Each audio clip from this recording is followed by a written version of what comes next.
I second Jack Ma. I think he won this one. Now, this story, I'm afraid, may be outdated by the time I finish telling it to you. The home of this political potboiler is the United Kingdom. Last night, the Queen approved the Prime Minister's decision to suspend Parliament, or prorogue as they call it. The lawmakers will return to the House of Commons on the 3rd of September. Between September 9th and 12th, the House will remain suspended. It will reopen only on the 14th of October. Brexit will be decided by the 17th of October. The UK should exit Europe by the 31st of October. So here's the worst case scenario. Add the days. Minimum 6 days before suspension plus 3 days after resumption, that is 9 days. Technically, 9 days is all that the elected lawmakers of the United Kingdom have to discuss Brexit. Can they decide in 9 days what they haven't in more than 3 years? This is what Brexit has come down to. This is unprecedented, or is it? Do you support the prorogation of Parliament? It happens every year.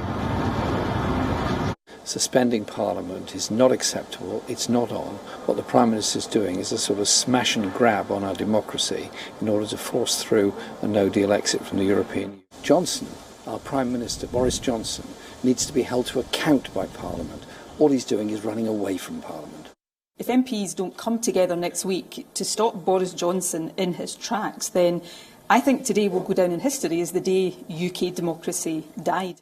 We are going to have a Queen's speech, and we're going to do it on October the 14th. And we've got to move ahead now with a new legislative programme. You're curtailing the rights of MPs to debate and discuss Brexit and potentially, should they so wish, to pass legislation against a no deal.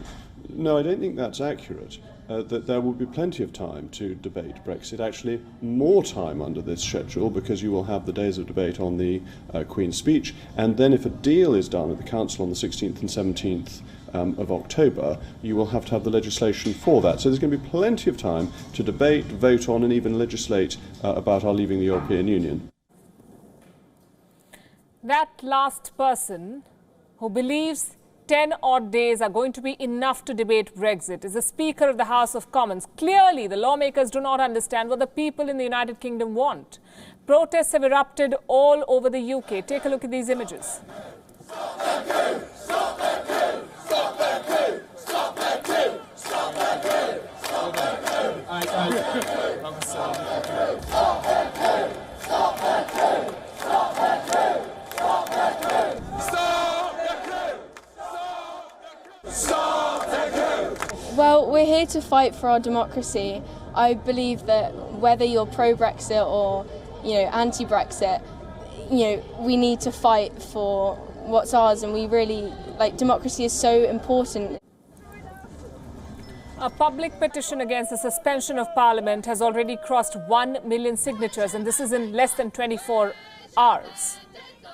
Where's your mandate gone? Where's your mandate gone? Where's your mandate gone?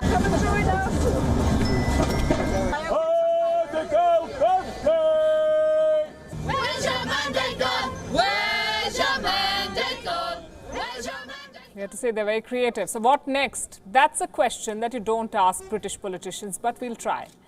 The Labour Party is ready to bring a no-confidence vote against Boris Johnson on the 3rd of September. If they win this vote, then the Labour Party should run a caretaker government. If that doesn't happen, then Boris Johnson will have his way, either his deal or a no-deal Brexit. Amidst all this, a Scottish court is hearing a petition to invalidate this entire suspension. It looks like anything can happen in Britain right now. There is only one winner in this saga, and that is the British press. Take a look.